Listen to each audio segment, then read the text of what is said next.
This is the Monoprice DLX offset. It's a Jazzmaster copy from one of those Amazon brands, and I'm really curious about how well this is built and what it sounds like. Let's get started. I'm going to do the unboxing, then we're going to see what it's made of, do a little tone check, and talk about it a little bit. So this one came shipped just in this single box here. There was no double box or anything like that. But hey, look at there. We got a gig bag. So it does have a little bit of extra protection with the foam in the gig bag, which is really nice. But it looks like your typical, budget gig bag there. And we got the magical guitar bag, of course. And I do like that they used foam over the switch. It just gives it that little bit extra protection. And then we're going to get this out of the bag here. And right away, I already noticed the problem. We have bad fret sprouts. Those fret ends are sharp and way too long. So we'll talk about that a little bit later. It's got like a foam covering over the strings and a styrofoam switch cover. So we'll just get all this stuff off and have a look at the guitar. And here it is. You can see it's a good looking guitar. It's got a nice poly. There's no dings, dents, scratches, or anything like that from the shipping. All that was good, but those fret ends are bad. That's a pretty much a deal breaker for me. But I still wanted to go ahead and run through the review and see what other problems we run into and go from there. It came with a cord to plug into your amp. Here is the tremolo bar that rattles like crazy when you play it. I don't like that at all. And it also came with a couple of wrenches, one to adjust the neck and the other one for the bridge. Here's another closer look at the body, just so you can kind of get a better idea of what it looks like. It's a 3-piece alder, and yeah, it looks pretty good. I'm just bummed about the fret ends, man, but that's the way it goes. And everything else looks pretty good so far. Let's get this thing on the bench and take a closer look.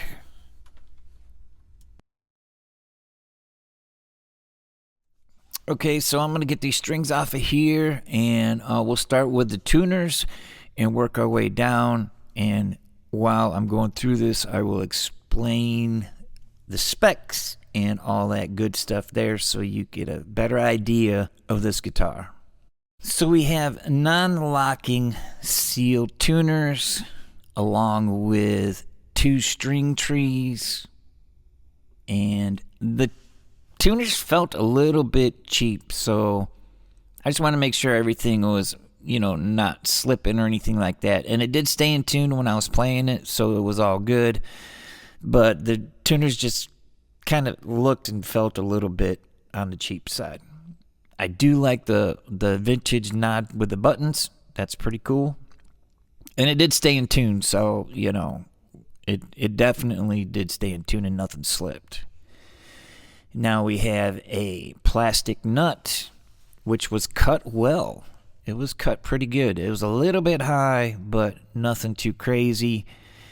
And we have the rosewood fretboard. Now the fretboard did look a little dark compared to most of the rosewood I've seen, but it's good. 14-inch radius at the first fret and a 14-inch radius at the 12th fret, which is fairly flat, but it's nice, comfortable neck to play. The frets were level. Everything was seated well. That was fine. They just didn't finish the fretwork. Here you can see what I'm talking about. You see how dull and everything is. And you can actually see how much longer the frets are than the wood. You see how it kind of has a little swoop in it? That's definitely not finished. I mean, you're supposed to put a little bit of an angle on there and make sure that the ends are level with the side of the neck. and those are too long, and it's just not good. So it would cost about $50 to $100 if you took this to a shop and had them do it.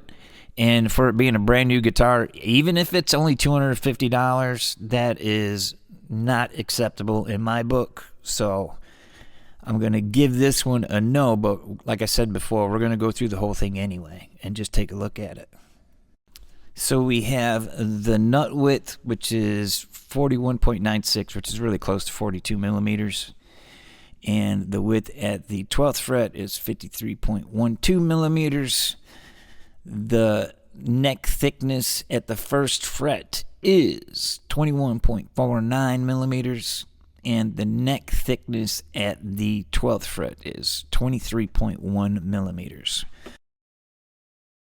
So the neck is a C profile. To me, it's like a vintage C.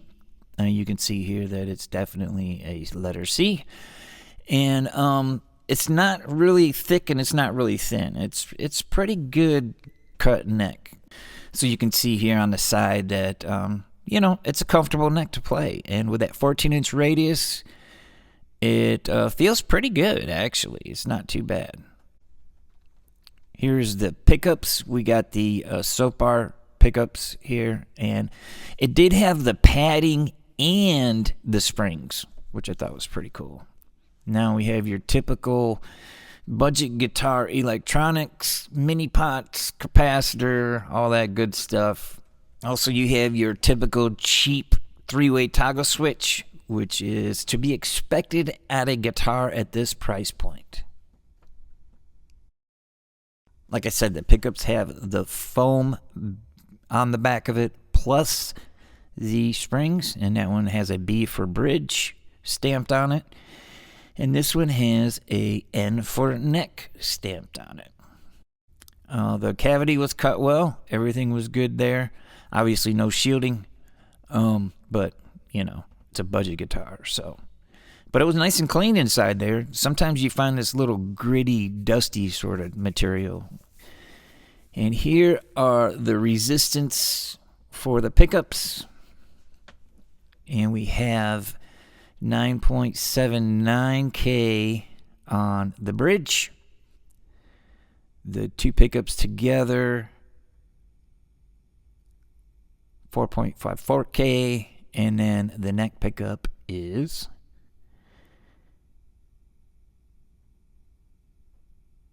8.34K. The bridge is a little different for a Jazzmaster. It has a two-piece, this one piece where the saddles sit, and then the other piece where you run the strings through. Now, the saddles had a pretty deep groove in there because when you use the tremolo, there's a little bit of movement with this bridge, which is it's kind of different, than what I've seen before, So you can see here that's supposed to move like that. It's supposed to do that. So when you pull the strings up to tension, you use the whammy bar, it wiggles a little bit. Now, they do make a roller bridge setup where it would stay tight there and the strings would actually move on the rollers. So it's a little bit different for the Jazzmaster, but everything was fine there. And here is the spring setup. You can see it has two plates, the plate and the spring where you adjust the tension. So if it's too tight or too loose, you can do that. And the ball ends of the strings go into the back there, and that's how you get your tremolo.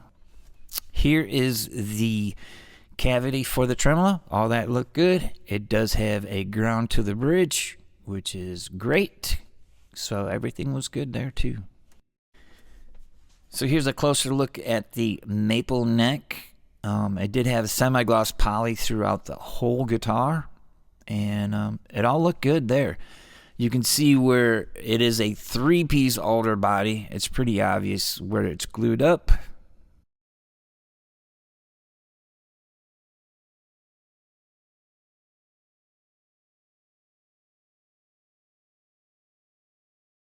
Here you can see the neck pocket is nice and tight, no gaps. Everything looked good there.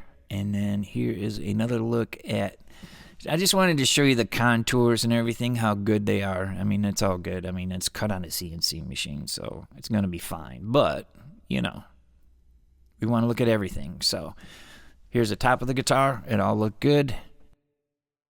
So the setup was great on this guitar. The nut was cut well, but it was a tad high for my liking, but it was still great. I mean, it was fine. And the neck had the proper relief in it, so we were good there. The action was a touch high, but that's no problem. I always do this with setups anyway, so it was an easy fix. And the intonation was perfect. So, yeah, I mean, you could tell they put some time into the setup, which was really surprising that they couldn't figure out how to, you know, not turn it into a cheese grater. So, I don't know what happened there, man, but if those fret ends would have been great, this would have been a pretty cool guitar. So let's plug this thing in and have a listen.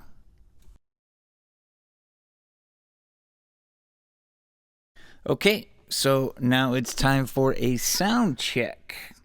And we're going to start with the neck pickup on a clean. I have my Synergy desktop preamp running through the OS module, and maybe we'll put a little bit of Moxie on this after a little bit, but we're going to just do the clean sounds right now, and we're starting on the neck pickup.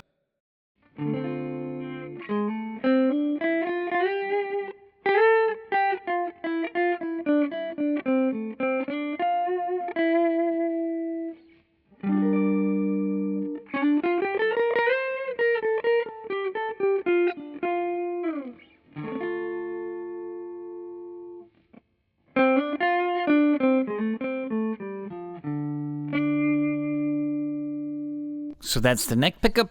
Now we will do the middle pickup.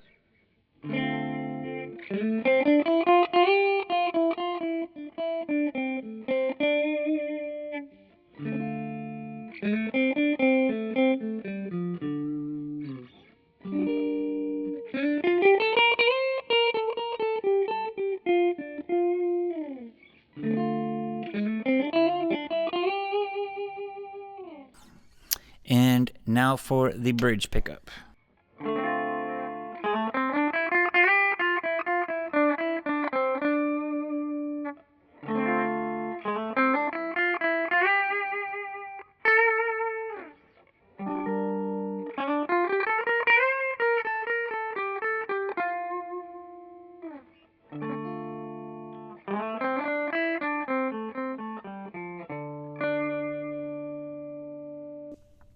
Let's hit it with the Moxie.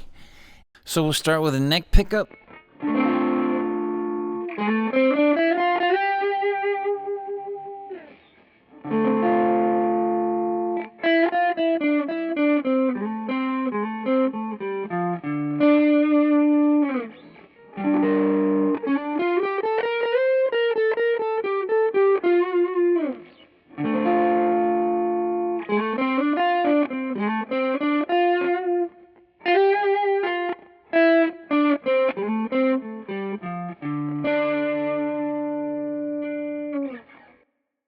And here is the middle pickup.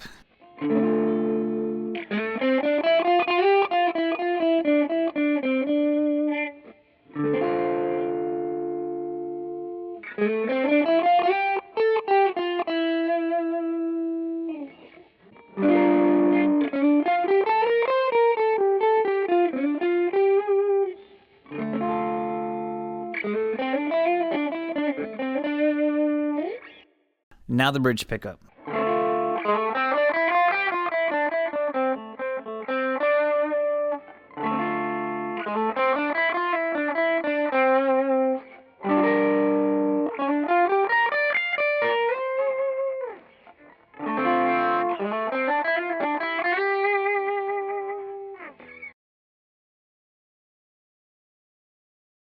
My final thoughts on this guitar is I was pretty disappointed. I mean, the fretwork on it is pretty bad. Like, there's no way that you could comfortably play this guitar for any length of time without having to take it to a luthier and reworking the fret ends for sure.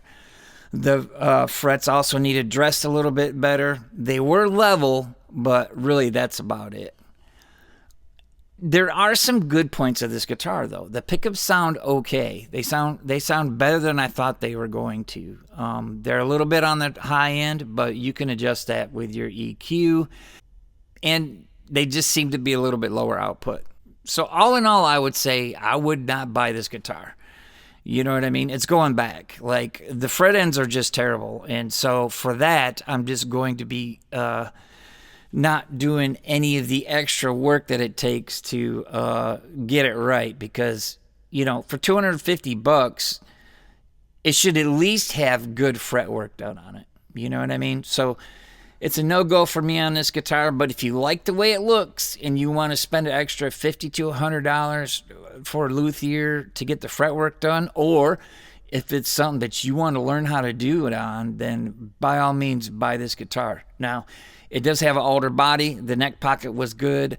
Everything else like that was pretty good with it. But there's other guitar brands out there for around the same price that are doing way better than this. And, you know, I got to be honest with you guys, because we spend our money on this stuff and they should be what they promised. You know, now the setup was really good on it. And they did say that they set these up in California, so they ship them over from China and have them set up in California from what it says on the Amazon ad.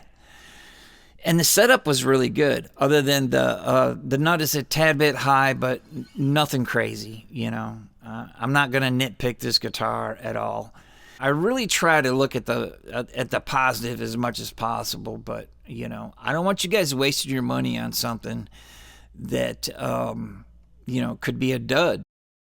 So if you guys disagree with me, let me know. If you have this guitar and you got it and you didn't have any issues with it, please leave it in the comments below, because I want to make sure that, like, I just didn't get a bad one out of the bunch. You know what I mean? Because it does happen.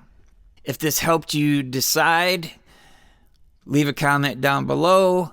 And if you like these reviews, give it a like, share, or even subscribe would be great. And we will talk to you on the next one. Thank you.